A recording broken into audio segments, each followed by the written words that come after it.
Bonjour à tous, on se retrouve aujourd'hui pour une nouvelle vidéo. Alors je voudrais vous présenter deux outils que je viens de m'acheter. C'est la visseuse DeWalt et une visseuse à choc DeWalt. Allez, c'est parti.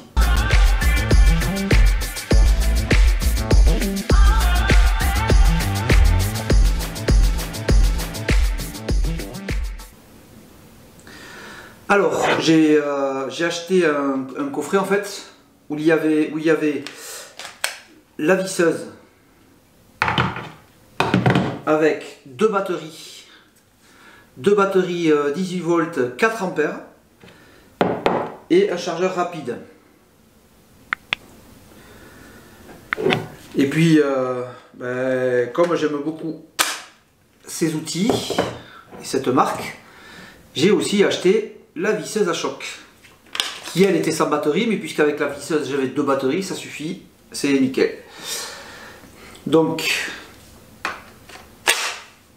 je voudrais vous parler d'une chose, mais je ne vais pas vous parler de toutes les spécificités de ces deux appareils parce que c'est des chiffres et puis on finit par plus rien y comprendre et se perdre complètement. Alors par contre, si jamais vous êtes intéressé par une vidéo vraiment spécifique sur les spécificités techniques de ces appareils ou des visseuses en général, à ce moment-là, marquez-les dans le commentaire et puis je vous ferai une vidéo et je vous expliquerai tout ça.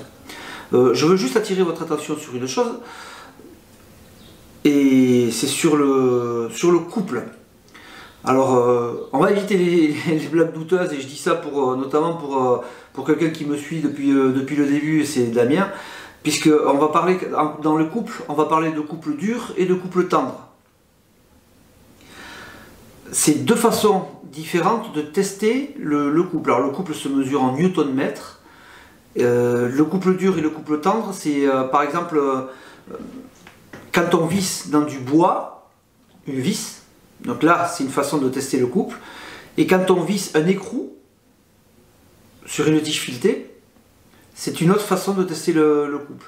Donc c'est pour ça que certaines marques, notamment Bosch, je crois au niveau des Bosch Pro, mais peuvent mettre un couple qui est vachement inférieur aux autres alors qu'il est peut-être plus puissant puisqu'il est testé différemment. Donc faire très attention à ça, mais ça on pourrait effectivement en parler.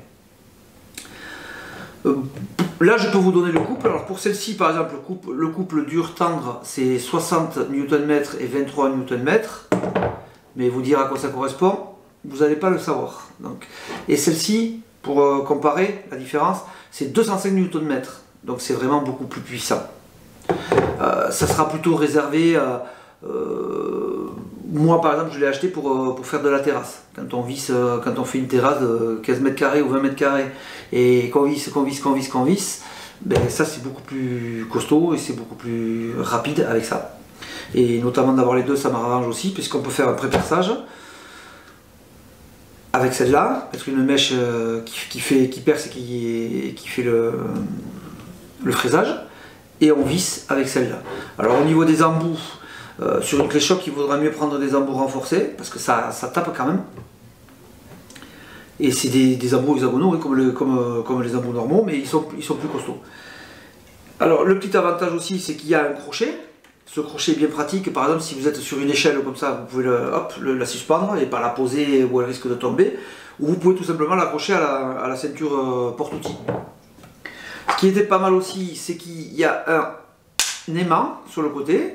Donc si vous avez un embout par exemple et une mèche, ben vous mettez votre mèche là. Si vous voulez enlever l'embout, là, vous la mettez là et vous mettez la mèche et ainsi de suite. Voilà, donc ça c'est bien pratique. Et ça y est sur les deux bien sûr. Hein. Voilà. Ensuite, au niveau de la batterie, on a un indicateur de charge. Donc là il est à fond. Ok. On a une lumière devant là.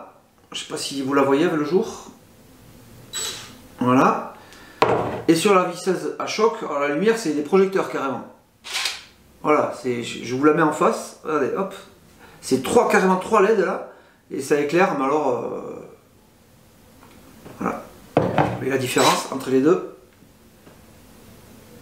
Voilà.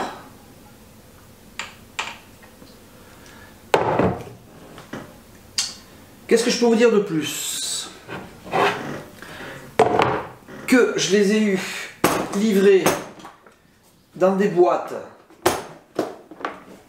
super, puisque ce sont des boîtes qui sont comme les boîtes systénaires en fait, qui peuvent s'emboîter les unes aux autres. Voilà, ça c'est les boîtes. Donc vous voyez, il y a des petites languettes sur le côté là, ici là, qu'on soulève. On peut superposer les boîtes et venir, alors attendez, l'éclipser. Ce qui permet qu'elles soient accrochées les deux ensemble. Et ça c'est top. C'est bien pratique pour les trimballer, et puis même pour les ranger. Et puis voilà, si vous avez toute la série de Walt, eh bien, vous pouvez toutes les emboîter. Ça peut être assez intéressant quand vous les mettez dans un petit camion comme ça. C'est un gain de place. Et en plus, bon là j'ai les étiquettes avec le dessin dessus. Hein. Mais vous avez des porte-étiquettes ici où vous pouvez mettre le nom de votre machine. Voilà, c'est pas mal. Donc voilà, c'était pour vous présenter mon petit cadeau que je m'étais fait. Et je vous referai une prochaine vidéo bientôt là où je vous les montrerai en utilisation sur un chantier, soit en montage d'un abri ou soit sur une terrasse. Je vous montrerai ça et puis je vous donnerai vraiment mon avis sans critiquer une marque ou l'autre, hein, parce que je ne suis pas là pour ça. Je ne suis pas là pour faire des comparatifs de marques et vous dire laquelle est la meilleure, parce que je suis pas... déjà je ne suis pas à même de le dire. Et puis elles sont tellement performantes toutes, quand on tape, parce qu'on est sur du haut de gamme, quand on tape sur du haut de gamme, elles sont toutes tellement performantes que c'est difficile de dire qu'il y en a une qui est meilleure que l'autre. Voilà. Et puis ça dépend de l'utilisation que vous en faites, c'est toujours pareil. Après il y a aussi, sur celle-là, là, vous avez une percussion. Il y a la fonction perçage, il y a la fonction percussion, qui est une percussion très légère, hein. Vous n'allez pas percer dans du béton armé dedans, hein, avec ça, hein. Vous allez voilà, pour percer de la brique, pour percer un parpaing creux ou des trucs comme ça. Bah, des fois ça peut être bien pratique plutôt que de prendre le perforateur et voilà, ça peut dépanner et puis voilà. Alors sur la visseuse on a deux vitesses, vitesse lente où on a un peu plus de couple et vitesse rapide pour du vissage. Sur la visseuse à choc on a 3 vitesses. Donc là j'ai pas testé encore, mais je pense que là vous voyez, je vais vous faire je les fais tourner. Ça c'est la 1, ça c'est la 2, ça c'est la 3. Donc ça envoie quand même. Alors sur la visseuse, ça c'est la 1, ça c'est la 2. Mais on voit pas trop la différence sur la visseuse. Mais c'est quand on s'en sert qu'on voit la différence. Alors la batterie complètement vide, le testeur, le chargeur l'a chargé en 1 heure. Donc c'est vraiment assez rapide. Une particularité aussi sur cette visseuse, et je crois que c'est maintenant de plus en plus sur les visseuses de maintenant là, ou alors c'est peut-être réservé aux marques qui font du haut de gamme, je sais pas, ça il faudrait que je le vérifie, j'y ai pas pensé à regarder. Je vous avais fait une vidéo une vidéo pour les débutants que je vous mets dans les fiches en haut à droite où j'ai expliqué comment utiliser une visseuse et je vous parlais du mandrin. Et je vous avais dit que le mandrin en général sur les visseuses s'arrêtait à 10. Et bien sur ce modèle là on va jusqu'à 13. On peut mettre des mèches des forêts ou des mèches de 13. Donc c'est plutôt pas mal. C'est plutôt pas mal.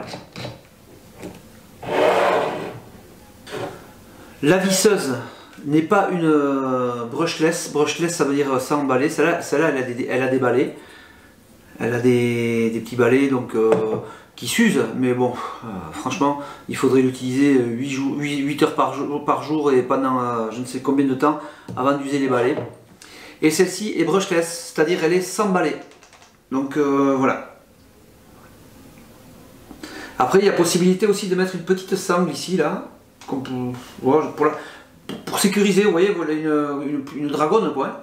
On passe la main dedans et on la tient comme ça, et si jamais elle glisse, clac, elle est suspendue à la dragonne. Ça peut être utile quand on est assez haut quand même, parce que si elle tombe de 4 mètres, ça peut faire des dégâts. Voilà. Alors je vais vous mettre les liens dans la description de ces deux machines. Et voilà, qui vous ramèneront sur le site de là où je travaille, de Leroy Merlin, à Bayonne. Voilà. Si vous voulez que je présente plus de matériel, dites-le moi, je travaille dans un magasin de bricolage, donc il n'y a pas de souci, hein, vous me dites et je peux vous parler des marques qu'on fait et des produits qu'on fait. Mais marquez-me-le dans les commentaires. Voilà. J'espère que cette vidéo vous a intéressé. Si c'est le cas, n'hésitez pas à mettre un petit pouce bleu, ça fait plaisir. Si vous n'êtes pas abonné, pensez à vous abonner pour suivre tout ce que je fais et pour voir toutes les vidéos que je diffuse. N'oubliez pas d'activer la petite cloche des notifications. On se retrouve lundi prochain pour une autre vidéo. Ciao ciao!